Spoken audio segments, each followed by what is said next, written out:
Morning. Day 2 of my life. चाललाय विषय गंभीर. जोडीदारांनी फोन करून सकाळ सकाळी बोलवलेलं आहे मला.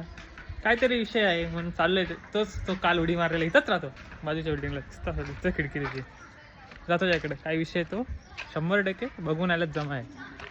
तो उडी मारून येतो पण मी गेट उघडा करून जातो. झाल्याच जमा. आजचा जोडीदार जेव्हा टाइमपास करत होतो भाई इंटरव्ह्यूचं प्रिपरेशन करत आहे. मंडेला इंटरव्ह्यू आहे व्हायचा. दाखव रे काय करतो विषय. चॅट जीपीटीला विचारून भाई विषय गंभीर करतो का. Mock interview. चॅट जीपीटीचा विषय असो. आमच्यासारख्यांना अशीच मदत करत राहा. काय बोलतो. अजून जरा इंटरव्ह्यू एक काळ टाइमपास केला. भावानी वेबसाईट बनवली होती. एकदम कचकी बनवलेली आहे, बघू शकता. दिखाओ.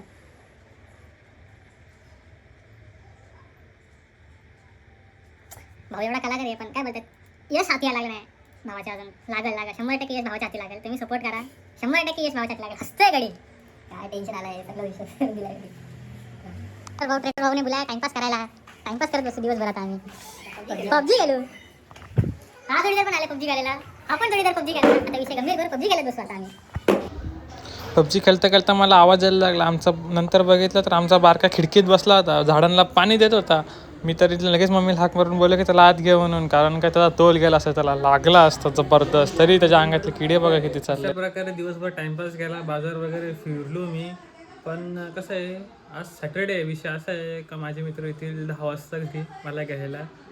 ते मी शूट करेल नाही करेल ते मला माहिती नाही. पण आत्ता सध्यासाठी वाजलेले 8:30 आहेत. कंटाळा आला आहे.